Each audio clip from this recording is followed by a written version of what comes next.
capítulo 4, del 7 al 16. Y les voy a rogar que se pongan de pie de nuevo. El hermano Gerardo va a tener la bondad de acompañarnos en la lectura. Si quiero, lo puedes leer de aquí mismo, Gerardo. Ok. Gloria a Dios. El plan de Dios para el crecimiento de la iglesia se encuentra en Efesios capítulo 4. Vamos a empezar a leer desde el versículo 7 hasta el versículo 16. Dice así la palabra del Señor. Pero a cada uno de nosotros fue dada la gracia conforme a la medida del don de Cristo, por lo cual dice, subiendo a lo alto llevó cautiva la cautividad y dio dones a los hombres. Y esto de que subió, ¿qué es? Sino que también había descendido primero a las partes más bajas de la tierra. El que descendió es el mismo que también subió por encima de todos los cielos para llevarlo todo. Y él mismo constituyó a unos apóstoles, a otros profetas, a otros evangelistas y a otros pastores y maestros, a fin de perfeccionar a los santos para la obra del ministerio, para la edificación del cuerpo de Cristo, hasta que todos lleguemos a la unidad de la fe y del conocimiento del Hijo de Dios, a un varón perfecto, a la medida de la estatura de la plenitud de Cristo, para que ya no seamos niños fluctuantes, llevados por doquier de todo viento de doctrina, por estratagema de hombres que para engañar emplean con astucia las artimañas del error, sino que siguiendo la verdad en amor, crezcamos en todo en aquel que es la cabeza, esto es Cristo, de quien todo el cuerpo, bien concertado y unido entre sí por todas las coyunturas que se ayudan mutuamente según la actividad propia de cada miembro, recibe su crecimiento para ir edificándose en amor. Amén. Amor. Amén. Gloria a Dios. Gracias, Gerardo. Oremos, hermanos.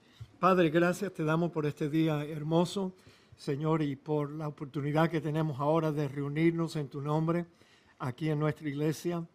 Y Padre, gracias te damos por las bendiciones recibidas durante esta semana. Te damos gracias, oh Dios, que nuestro hermano Hubert ya está contigo. Y te pedimos, oh Dios, que pronto todos nosotros seamos reunidos contigo en las nubes y en el cielo. Señor, consuela a la familia de Josefina para que ellos puedan aceptar la voluntad tuya siempre, Señor. Y te pedimos por nuestro hermano Alonso, Wilfredo, que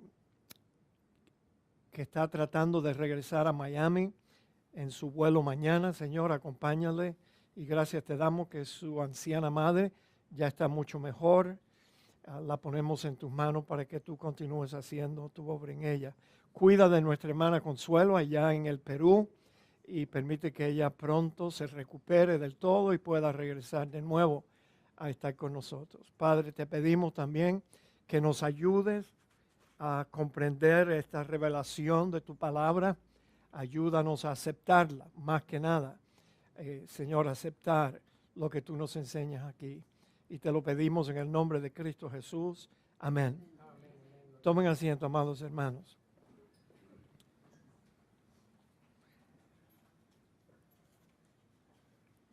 La semana pasada vimos la primera parte de este pasaje aquí, donde vimos que Dios le ha dado dones a todos los creyentes, a cada uno un don por lo menos.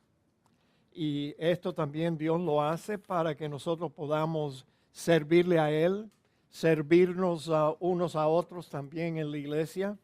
Y lo que Dios trata de hacer con la diversidad de los dones, Él trata de unir pues a cada grupo, cada iglesia local, para que la iglesia esté perfectamente unida, creciendo en la obra del Señor siempre.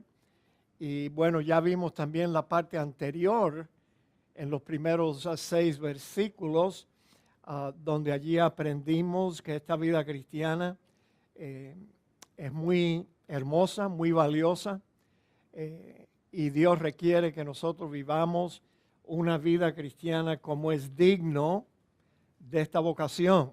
La vocación es la vida cristiana.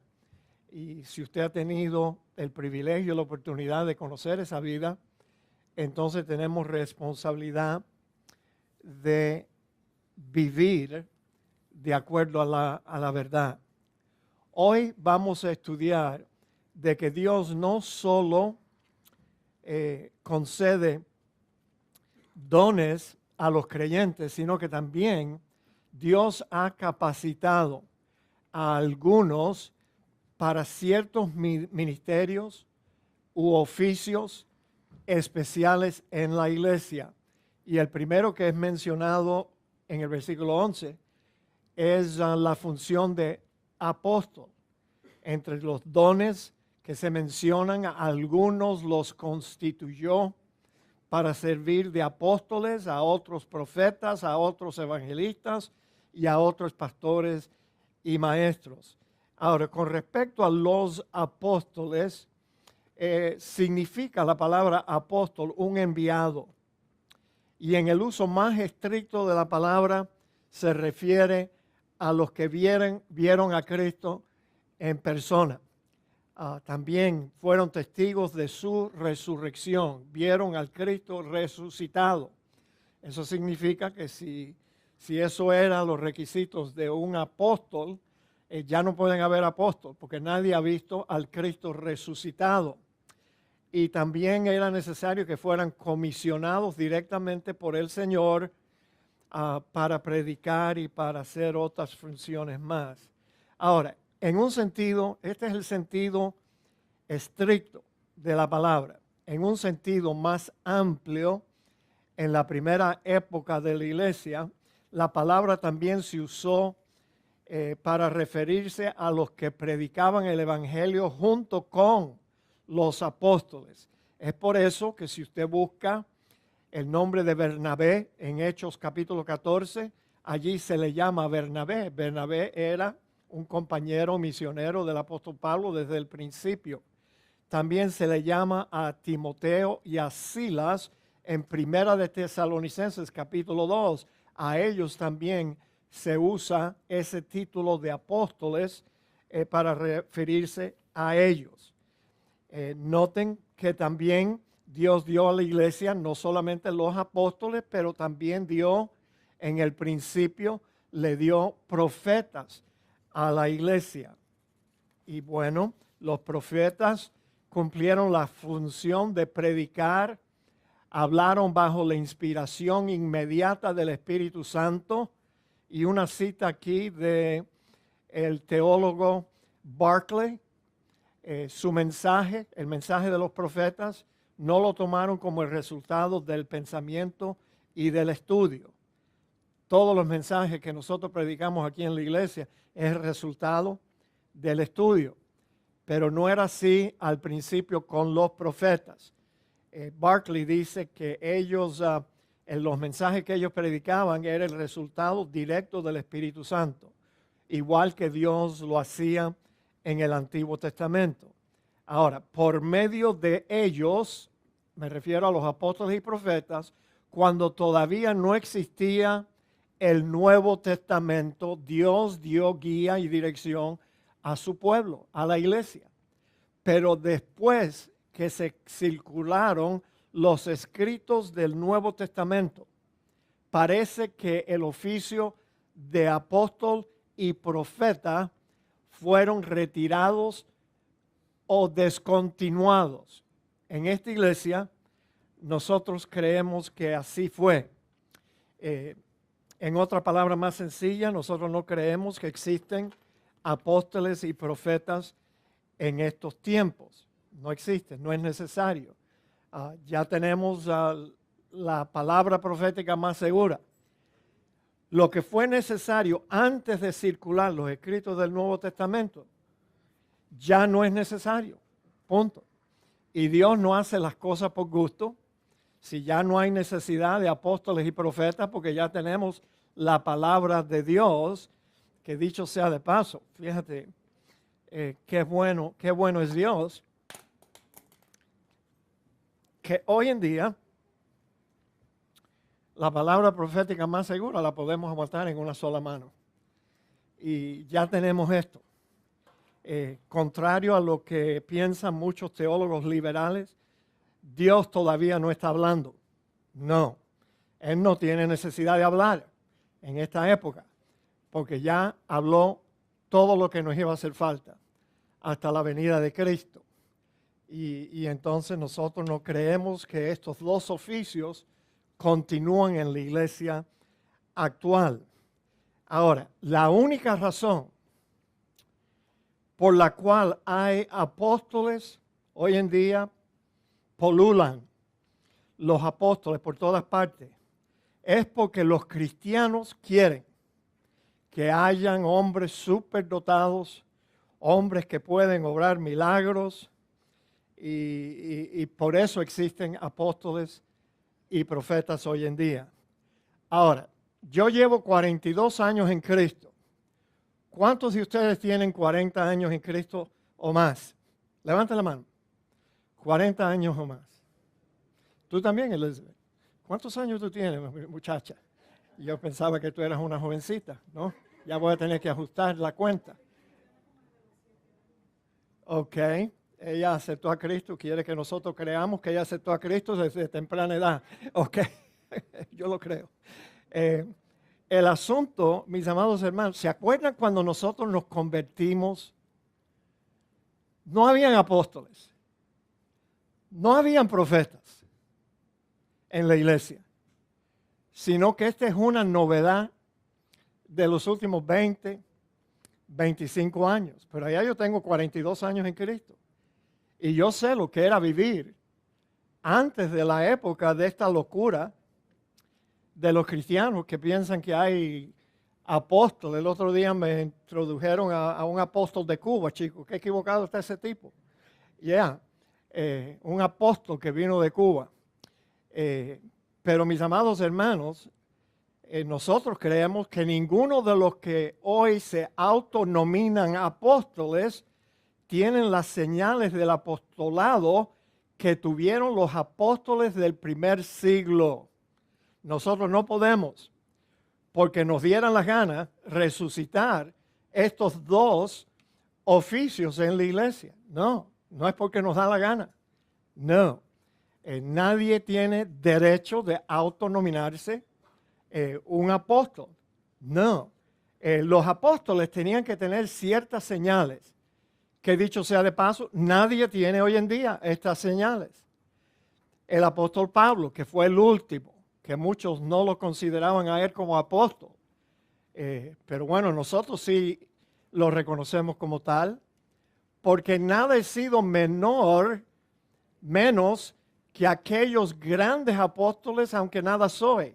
Con todo, las señales de apóstol han sido hechas entre vosotros en toda paciencia, por señales, prodigios y milagros. Esa es la señal de un apóstol. Y lamentablemente no se embullen, porque ninguno de estos autonominados apóstoles que tenemos aquí en la ciudad de Miami o a través del mundo tienen este respaldo de su apostolado. Ninguno hace señales, ninguno hace prodigios, ninguno hacen milagros. Es todo bla, bla, bla, bla, bla, y nada más. Ahora, fíjense, déjenme decir esto antes de seguir. Los autonominados profetas ahora, de hoy en día, las profecías de ellos se parecen mucho a lo que se practica en las religiones paganas llamado adivinación. Pero la adivinación es algo que claramente está reprendido y condenado en las Sagradas Escrituras. ¿Cómo es eso que tú vas a ir a una iglesia donde ha venido un profeta que te va a decir tu futuro? Eso es adivinación y eso es mentira. El apóstol Pedro dijo que tenemos también la palabra profética más segura. a la cual hacéis bien en estar atentos como a una antorcha que alumbra en lugar oscuro, hasta que el día esclarezca y el lucero de la mañana salga en vuestros corazones. Aquí tenemos, mis amados, la palabra profética más segura y completa. No hay que añadirle nada. Y déjeme decirle, esa Biblia, usted pudiera dedicarse todos los días del resto de su vida estudiando ese libro y no le va a alcanzar días de vida para poder aprender toda la Biblia. No, nadie se conoce toda la Biblia. Por ejemplo, nosotros llevamos 40 años, los últimos 35 estudiando el Nuevo Testamento solamente. Nos ha tomado 35 años estudiar el Nuevo Testamento, malamente hemos estudiado el Nuevo Testamento y todavía no le hemos sacado todas las verdades allí presentadas. Imagínense si nos dedicáramos a estudiar también todo el Antiguo Testamento. My goodness, yo necesitaría otra vida, otro cerebro, otra memoria, porque es demasiado. Pero esa es la palabra profética más segura. La revelación escrita, la palabra de Dios, es lo que debemos de estar atentos. Como dice aquí Pedro, atentos como a una antorcha que alumbra en un lugar oscuro. No necesitamos más nada. Todo lo que Dios quiso revelar a su pueblo está allí. Dios no está hablando todavía. Y la gente que dice que Dios está hablando todavía son la gente que quieren ignorar lo que dice la Escritura para ellos presentar sus ideas. Pero no, mis amados hermanos. Ahora, noten lo que escribió Jeremías aquí. Se me olvidó poner la cita completa. En el capítulo 5 de Jeremías y el versículo 28 y 29, 30, 31. Ahora, yo buscaba el texto esta mañana rápido. Esto fue algo que yo colé ahí rápido esta mañana. Yo buscaba el texto donde Dios dijo que si un profeta habla mentira y dice, no, Jehová, así dice Jehová, y hablaba una mentira, una. O sea, lo que el profeta dijo que iba a suceder no sucedía, era un profeta falso que debía de ser eliminado. La cosa era seria. Wow, si eso se hiciera hoy en día, los profetas estuvieran cayendo como las moscas. Sí, porque las profecías que ellos dan muchas veces, más veces, no se cumplen. Se engordaron y se pusieron lustrosos y sobrepasaron los hechos del malo. No juzgaron la causa del huérfano, con todo se hicieron prósperos, escuchen, hermanos, se hicieron prósperos. Y la causa de los pobres no juzgaron.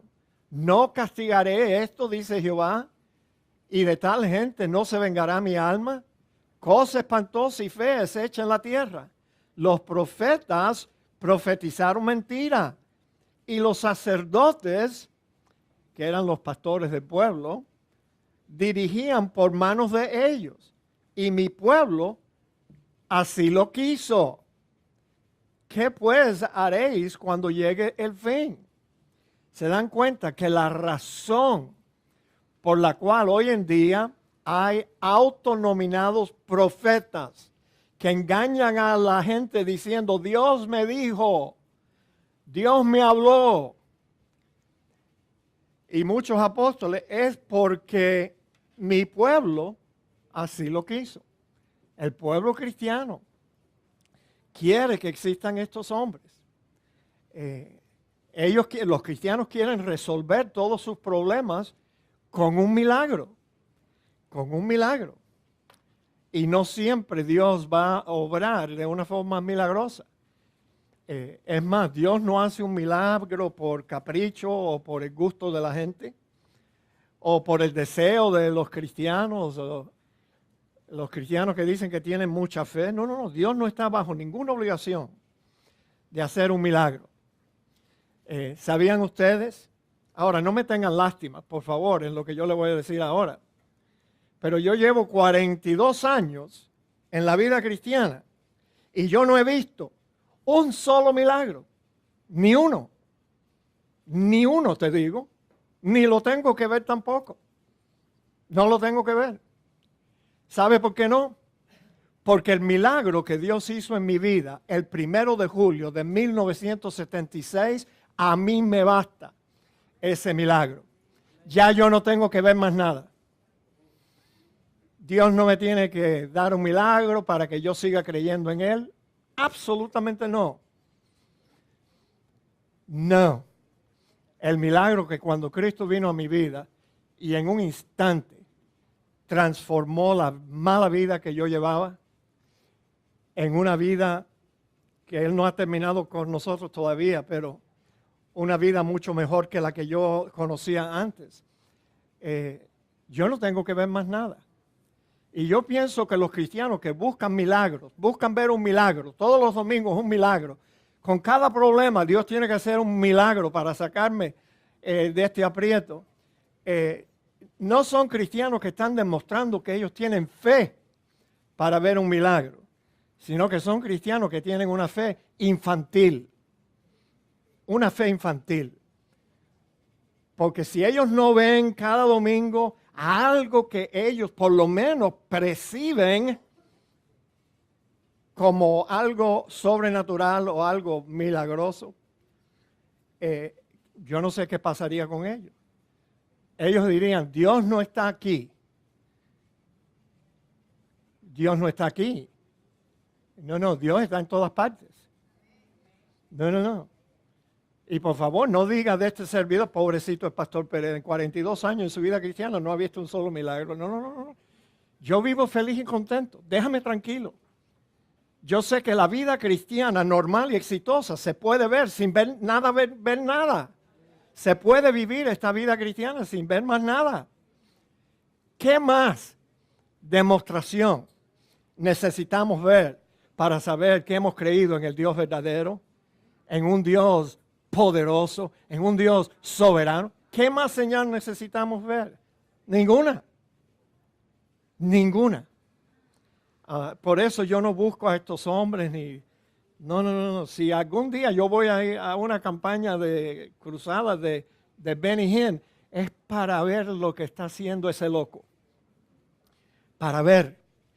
Y por qué cada vez que él viene a esta ciudad se llena la Miami Arena. ¿Ves? Los cristianos quieren que existan hombres que ellos piensan que con un tumbadito te va a sanar de una enfermedad o te va a resolver algún problema o va a hacer que tu esposo que te dejó por una mona más mona va a regresar a ti. ¿Y por qué tú quieres que regrese un hombre así a tu lado? Si ya se fue con otra mujer, déjalo que se vaya y que no vuelva. Y si trata de volver, dile, no, ya. Perdiste la oportunidad. A menos que regrese arrepentido. María Lala, tu luces diferente hoy, chica. Yo creo que al fin te empezaron a crecer tus cuernitos, Lala.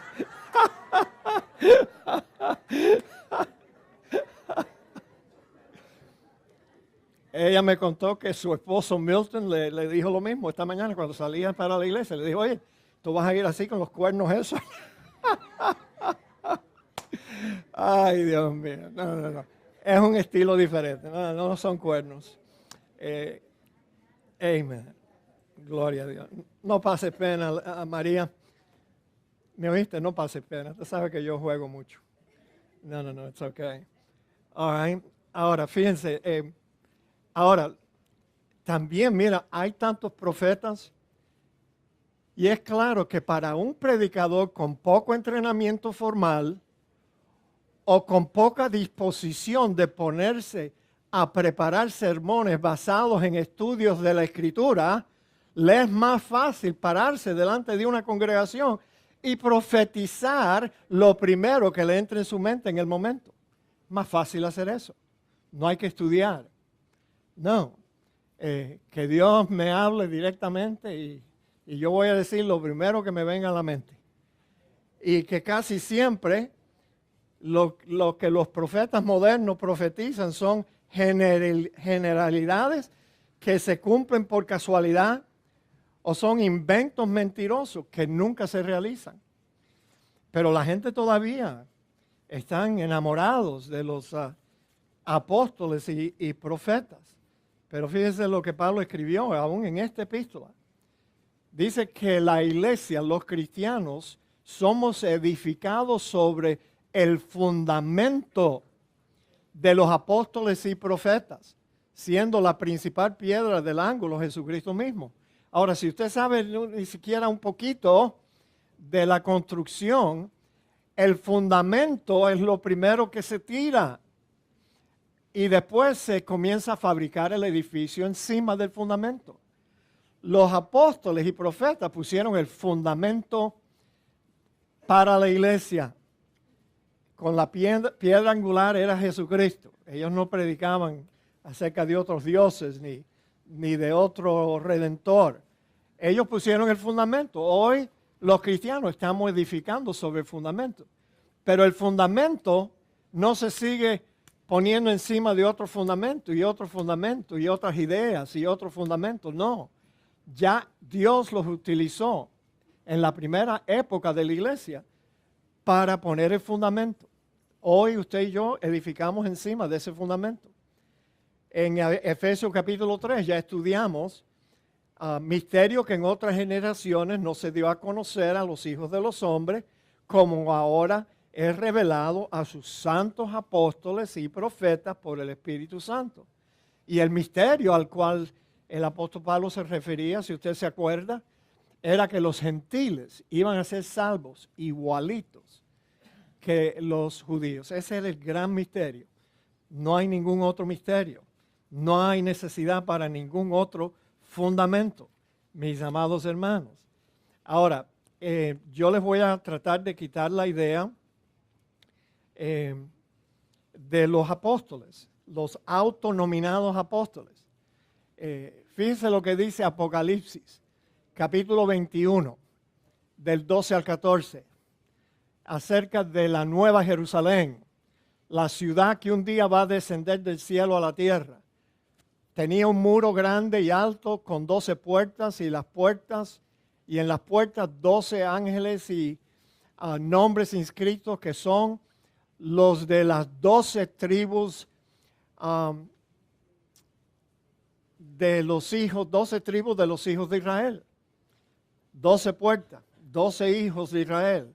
Al oriente 3 puertas, al norte 3 puertas, al sur 3 puertas, al occidente 3 puertas.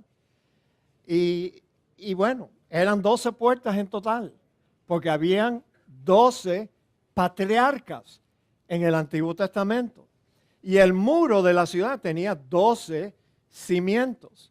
Y sobre ellos los 12 nombres de los 12 apóstoles del Cordero.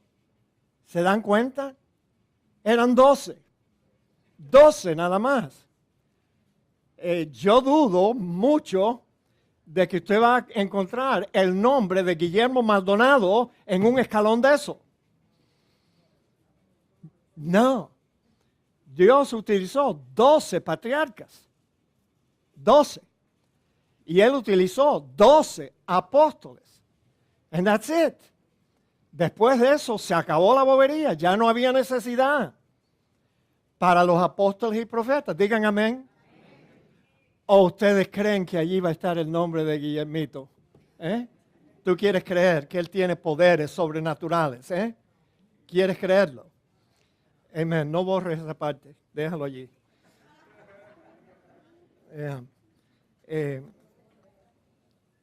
Ahora, los profetas. Eso está tan claro como el agua en la Biblia. Ya no hay 12, no hay más de los 12. Y Matías no va a ser uno de los 12 tampoco. ¿Qué es eso? ¿Acaso ustedes esperan ver el nombre de Matías? No, esa fue una buena idea de Pedro. Pero yo no creo que el nombre de Matías va a aparecer en una de esas gradas, allí en uno de esos cimientos de la ciudad Nueva Jerusalén. Yo espero ver el apóstol Pablo allí, el nombre del apóstol Pablo. Y si no está el nombre de Pablo, yo voy a ser el primero que me voy a quejar. Y voy a decir, Señor, ¿cómo no pusiste a Pablo allí? Ahora, los profetas, fíjate, Dios habiendo hablado de muchas veces y de muchas maneras en otro tiempo a los padres y a los profetas, en estos postreros días nos ha hablado por el Hijo, a quien constituyó heredero de todo y por quien asimismo hizo el universo. En otro tiempo Dios habló, no se puede negar. En el Antiguo Testamento y en la primera época de la iglesia, Dios tuvo que utilizar a profetas que recibían mensajes de Dios para guiar a la iglesia en la primera época. Pero ya no es así. Así que yo les digo, tengan cuidado de los modernos, autonominados y mal nombrados apóstoles y profetas. No. Y si ustedes me preguntan, pastor, ¿cómo yo puedo saber si un apóstol es un apóstol verdadero o no? Yo te puedo decir cómo. Si se llama apóstol hoy en día, es falso. Es falso. No hay necesidad de más apóstoles. Si un ministro se atreve a anunciarse como profeta, él es falso también. Así que no corran detrás de estos hombres, mis amados hermanos, que lo que buscan es enriquecerse. Vuelvo y les repito, cuando yo me convertí y en los primeros 20 años de mi experiencia cristiana, no habían apóstoles.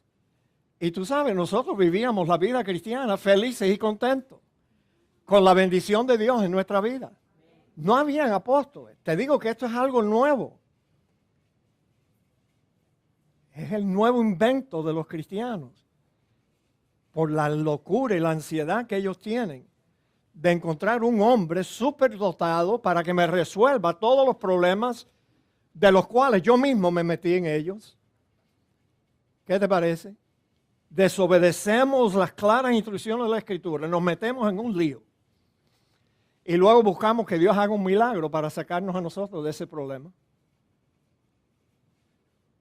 I don't think so. Yo no creo que Dios funcione así. Ahora, noten que también Dios dio a la iglesia, no solamente al principio apóstoles y profetas, pero también les dio evangelistas. Qué bueno. Yo no creo que yo hago obra de evangelismo como también Timoteo lo hacía, pero yo no me considero un evangelista. No. Pero ¿sabe qué? La palabra evangelista solamente aparece 3 veces en el Nuevo Testamento. Una vez respecto a Felipe. A él se le llama Felipe, el evangelista. ¿Ve? Y hay este oficio todavía está vigente en la iglesia hoy en día. Hay hermanos que tienen el don de evangelismo, el don de evangelizar, y pueden predicar el evangelio a tiempo, fuera de tiempo, en la calle o en la iglesia, en donde quiera. Otra vez respecto a Timoteo, se utilizó, Pablo mandó a Timoteo, tú eres un pastor allí en Éfeso, pero haz obras de evangelista, cumple tu ministerio. Y nosotros también procuramos hacer obras de evangelista, pero no nos consideramos como evangelistas. La tercera vez que aparece la palabra evangelista es aquí en Efesios capítulo 4, versículo 11. Entonces, ¿qué pasa cuando un evangelista se pone a pastorear una iglesia? No, esto no debe ser. El evangelista que reconoce que él tiene el don de evangelista nunca debe pastorear una iglesia. Escúchenme, los evangelistas son necesarios. Ojalá nosotros tuviéramos 3 o 4 aquí en la iglesia para llenar el vacío que tenemos. Pero mis amados hermanos, un evangelista es un pastor, un evangelista que se pone a pastorear una iglesia. Es un pastor que va a predicar evangelismo el domingo en la mañana. Él va a predicar evangelio el domingo en la noche. Y él va a predicar el evangelio el miércoles también. Y sabe que yo no pudiera ser miembro de una iglesia así. ¿Tú sabes por qué no? Porque yo fui evangelizado hace 42 años. Ya yo soy salvo y no tengo duda de ello. Yo no necesito, a mí me encanta oír el evangelio, dicho sea de paso, de vez en cuando. Sí, un mensaje evangelístico siempre es bueno. Pero ¿sabe qué? Yo no necesito que un pastor me predique a mí evangelio en la mañana, evangelio en la noche, evangelio en 3 semanas, evangelismo, evangelismo, evangelismo. La hermana Rita y yo, en nuestras últimas, penúltimas vacaciones, fuimos a una iglesia así. El pastor se para detrás del púlpito y dice, well, I'm an old gospel preacher. You're an old gospel preacher. You should not be pastoring a church. Porque ¿por qué tú le vas a predicar el evangelio al coro de la iglesia? No, ya el coro se supone que ya sean creyentes. Lo que la iglesia necesita es alimento sólido para poder crecer. Ahora, yo sé que algunos evangelistas son forzados a pastorear iglesias porque no pueden sostener una familia solo predicando campañas evangelísticas en diferentes iglesias. Y por eso evangelistas se ponen a pastorear iglesias. Pero no deben hacerlo. Noten que también existe el oficio de pastores y maestros. Y este oficio constituye un oficio con una función doble. O sea, las dos funciones se encuentran en una persona, pastor, maestro, pastor, maestro. El pastor tiene que también poseer la capacidad de enseñar. Eso es lo que distingue en la Biblia un diácono de un obispo, de un pastor. El diácono es un siervo que sirve en diferentes áreas del ministerio. Pero el que quiere obispado tiene que ser apto para enseñar. Tiene que ser un maestro. El otro día yo estaba escuchando el programa de nuestro hermano amado Javier Sotolongo. Javier Sotolongo, el pastor de la Iglesia Bautista de Estrella de Belén. ¿Usted no ha escuchado los programas de él? Los recomiendo. Porque Javier Sotolongo sí es un predicador. Él predica. Buenísimo, ¿no es verdad, María? Él predica bien. Sus sermones alimentan y entretienen y todo.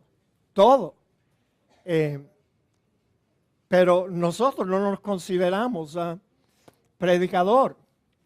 No. Sino que yo creo que más nos pega el título de pastor maestro. Yo me considero, por la gracia de Dios, no por ninguna inteligencia o talento natural mío, un maestro. Yo lo único que hago aquí, todos los domingos, es enseñar las Escrituras. Me siento cómodo enseñando las Escrituras. No me siento cómodo predicando. Ni predicando sermones evangelísticos, tampoco, no me siento cómodo. Pero sí me siento bien cómodo enseñando. Y bueno, aquí es el único lugar, aquí en Efesios capítulo 4, versículo 11, donde se encuentra la palabra pastor, para referirse al oficio que hoy conocemos por ese nombre, solamente aquí, pastor. En los otros lugares se utilizaba la palabra obispos o ancianos para señalar a los pastores.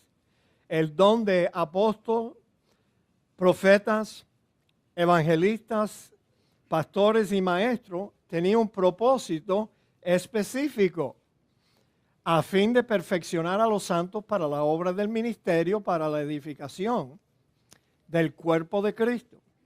Por favor, ahora sí les ruego que despierten un poquito, despierten. Miren, despierten. Dios dio estos oficios a la iglesia para perfeccionar a los santos, o sea, a ustedes y a nosotros, para la obra del ministerio. O sea, el pastor, el obispo, no es el que hace la obra del ministerio. El pastor, maestro o obispo o anciano, si él hace su trabajo bien, los miembros de la congregación son los que van a hacer la obra del ministerio. junto con el pastor. Eso no excluye al pastor maestro, porque el pastor maestro tiene que lead by example. Pero tú sabes, la idea es que ustedes, con los dones que Dios les ha dado, ustedes hagan la obra del ministerio para edificar el cuerpo de Cristo. Así es. ¿Cuántos de ustedes están listos para esa tarea?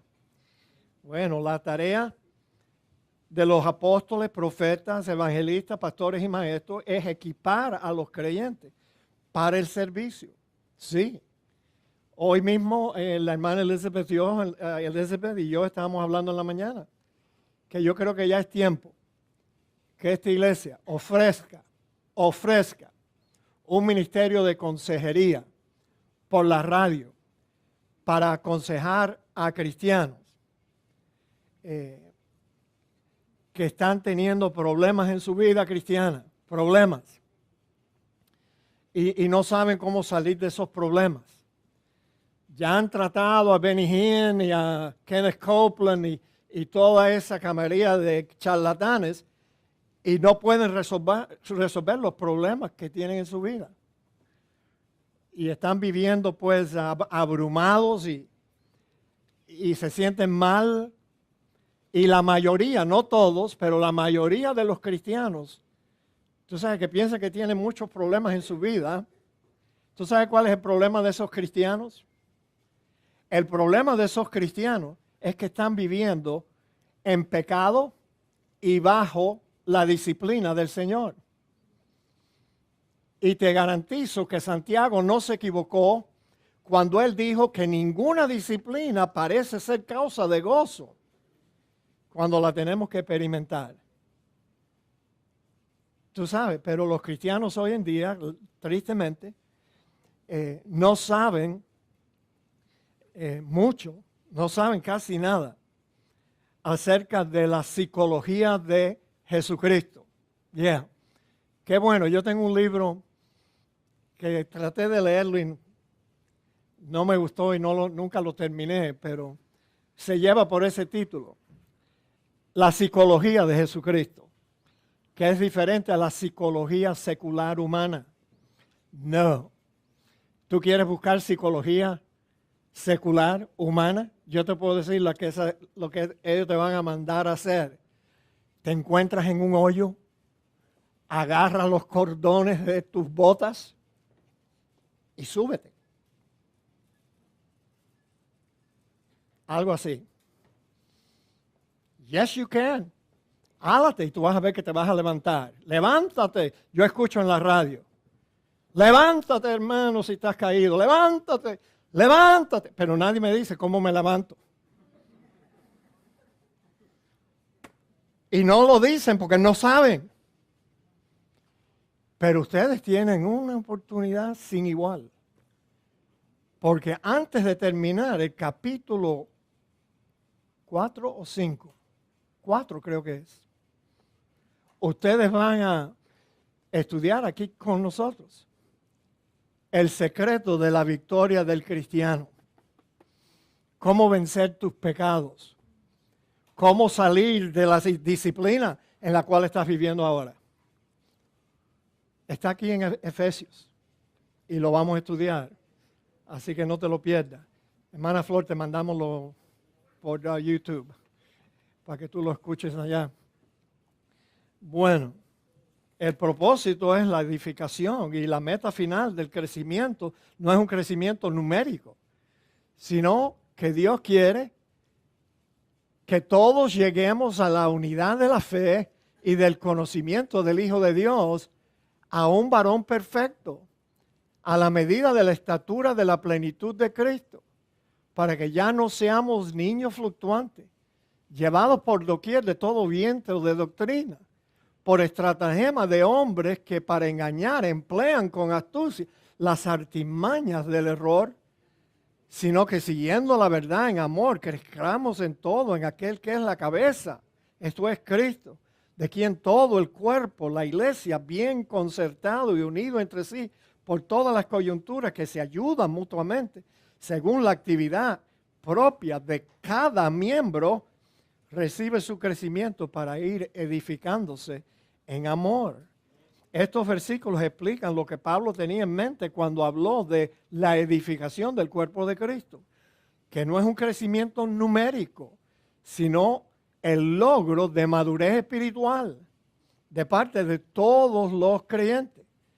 Ahora, en una iglesia, dicho sea de paso, en una iglesia donde los cristianos están creciendo en gracia, en conocimiento de la verdad, en conocimiento del Hijo de Dios, esa iglesia probablemente, lo más probable es que va a crecer numéricamente también. Digan amén. Tiene que crecer numéricamente. Si los cristianos están creciendo, esa es una iglesia que va a crecer. Yes. La meta final del crecimiento es hasta que todos lleguemos a la unidad de la fe y del conocimiento del Hijo de Dios, a un varón perfecto, un varón maduro, a la medida de la estatura y de la plenitud de Cristo. O sea, la meta para nosotros alcanzar es parecernos a Cristo cada día más. Cada día más. Y te garantizo que si eso fuera verdad en nuestra vida, la gente estuviera preguntándonos a nosotros: ven acá, chico, ¿por qué tú eres así? ¿Por qué tú te comportas así cuando alguien te insulta y tú no respondes con un insulto? ¿Por qué tú eres así? Y entonces ahí tenemos una puerta amplia para decirle: mira, yo soy así por el Cristo que vive en mí. Y tú pudieras llegar a ser igual que yo si tú recibieras el mensaje del Evangelio de Cristo. El apóstol Pablo, hablando a los Gálatas en el capítulo 2, dijo que la meta es hasta que Cristo sea formado en nosotros. Fíjate qué cosa. Esa es la meta. Que tú y yo desaparezcamos y que Cristo sea formado dentro de nosotros. Por eso a los Gálatas Pablo dijo también: con Cristo estoy juntamente, Gálatas 2:20, con Cristo estoy juntamente crucificado y ya no vivo yo, sino vive Cristo en mí. Y lo que ahora vivo en la carne, lo vivo en la fe del Hijo de Dios, el cual me amó y se entregó a sí mismo por mí. Que la gente vea a Cristo en nosotros. Eso es la meta del crecimiento cristiano, mis amados hermanos. Hay ciertas cualidades que son las señales de un cristiano maduro. Y esta es la principal. Un rasgo notable del cristiano maduro es la estabilidad doctrinal. Un cristiano que sabe lo que cree y sabe por qué lo cree, no va a ser abatido por cualquier viento de doctrina que sople. ¿Qué será el próximo invento de los cristianos? Yo me pregunto. ¿Qué será el próximo invento? Bueno, yo ni quiero saber, realmente te digo, porque los cristianos siempre están embullados y tratando de inventar algo nuevo. Tú sabes. Pero aquí noten un cristiano maduro para que ya no seamos niños fluctuantes, llevados por doquier de todo viento de doctrina, por estratagema de hombres, que para engañar emplean con astucia las artimañas del error. No, mis amados, cuando llegamos a la medida de la estatura plena de Cristo, ya no somos como niños fluctuantes llevados por todo viento de doctrina que sopla. La expresión, dicho sea de paso, viento de doctrina, señala las corrientes cambiantes de las falsas enseñanzas que soplan de un lugar y después para otro. Cada viento que sopla. Ser llevados por doquier de todo viento de doctrina nos da la figura de un barco a la deriva. Un barco llevado por el viento, por una tempestad. Y el ser arrastrado por cualquier corriente de doctrina que pueda estar soplando en determinado momento. Eso es lo que describe a un cristiano inmaduro, un niño en Cristo, todavía después de tantos años. Ahora, ¿sabe lo triste del caso? lo triste del caso es que el obstáculo más grande para la edificación del cuerpo de Cristo es cuando los cristianos no saben lo que creen o por qué lo creen y por tanto se inclinan a creer en cualquier cosa, aunque no sea verdad. Cristianos que no saben lo que ellos creen, no saben en lo que deben de creer. La mayoría de los cristianos de hoy en día prefieren vivir del cuento, de los testimonios, esos son los cuentos. Quieren vivir del cuento, del invento, del engaño y del error. Pero ¿qué fue lo que dijo el apóstol Pedro? Que llegarían tiempos cuando los cristianos no iban a sufrir la sana doctrina, sino que se amontonarán maestros conforme a sus propias concupiscencias, sus malos deseos. Tú sabes, quieren un maestro que les diga lo que ellos quieren escuchar, no que les diga la verdad. Otra característica de un cristiano maduro es que el cristiano maduro, escuchen bien, es uno que sigue la verdad en amor. Crezcamos en todo, en aquel que es la cabeza de Cristo, siguiendo la verdad en amor. Ahora fíjate, ¿qué significa? Bueno, siguiendo la verdad en amor es la traducción de una sola palabra en griego que ha sido interpretada de muchas maneras. Pero yo le voy a decir cuál de estas maneras, que esa misma palabra es traducida, la que yo creo que es la que nosotros debemos aceptar como verdad. Sosteniendo la verdad en amor, manteniendo la verdad, viviendo la verdad. Esa es la que más me gusta, porque eso es lo que debemos hacer. Cuando conocemos algo que es verdad, debemos de aplicar lo que hemos aprendido. Aplicar la verdad, viviendo la verdad, hablando la verdad.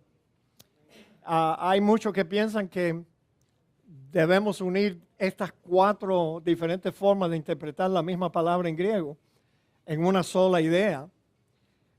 Y debemos hacer todo esto, sostener la verdad, protegerla, mantener la verdad siempre, vivir la verdad y hablar la verdad. Eso es lo que debemos de hacer. Un rasgo final del cristiano maduro es que el cristiano maduro desempeña fielmente la función que le ha sido asignado dentro del cuerpo de Cristo y así cumple su parte en el crecimiento general de la iglesia, de quien todo el cuerpo, bien concertado y unido entre sí por las coyunturas que se ayudan mutuamente según la actividad propia de cada miembro. La actividad propia, ¿se dan cuenta?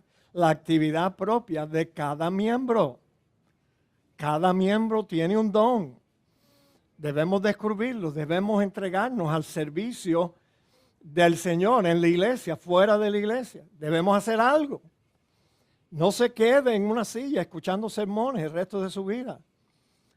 Viva la verdad que usted ha aprendido, sirva para ir edificándonos en amor. Bueno, yo creo que ya casi terminamos. Noten lo que la Biblia al día dice de este pasaje. Bajo su dirección, o sea, la dirección de Cristo, las partes del cuerpo armonizan perfectamente y cada una, según el don recibido, ayuda a las demás para que el cuerpo entero esté saludable, crezca y se llene de amor. Esa es la idea, mis amados hermanos. Amén. Oremos. Padre, gracias te damos por lo que hemos visto, lo que hemos aprendido hoy. Y te pedimos, Señor, que en este próximo año 2019 y aún en lo que resta de este año 18, a todos nosotros nos dediquemos al servicio tuyo, al servicio de nuestros hermanos, probando diferentes ministerios en la iglesia para ver si podemos descubrir el don y la función que Dios nos ha dado dentro de este cuerpo. Te lo pedimos en el nombre de Cristo Jesús. Amén.